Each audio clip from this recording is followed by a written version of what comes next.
મારું નામ ધન્વિશા છે અને અમે રાજકોટમાં 1 વર્ષથી રહીએ છીએ.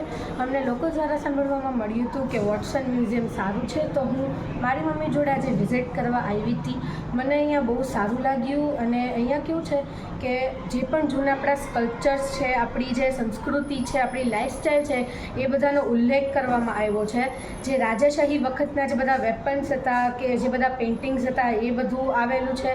મને જે પણ અત્યાર સુધી થિયરીમાં ભણવામાં આવતું હતું, જેમ કે એક રંગપુર નામનું જે આર્કિયોલોજીકલ સાઇટ છે અને ત્યાં સ્કલ્પચર્સ ને બધું મળેલું છે, તો એ પણ અહીંયા છે. એ સુરેન્દ્રનગરમાં આવેલું છે. પછી ઘણા બધા સિલ્વર, પછી આઈવરી અને વુડના બધા કાર્વિંગ્સ છે કે જે બહુ નાના નાના છે. બધી સિવિલાઇઝેશનના સ્કલ્પચર્સ છે, બહુ બધું છે. અહીંયા જે બધા એનિમલ્સ છે એના સ્ટફિંગ્સ છે, બધા રિયલ એનિમલ્સ છે અને બધા આર્ટ ટાઈપ્સ છે.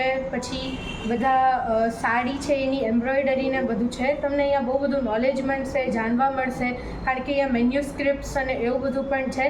તો કાલે વર્લ્ડ મ્યુઝિયમ ડે છે, તો તમે અહીંયા જરૂર વિઝિટ કરજો. તમારો ગેઇન નોલેજ થશે અને તમને બહુ મજા આવશે. Thank you.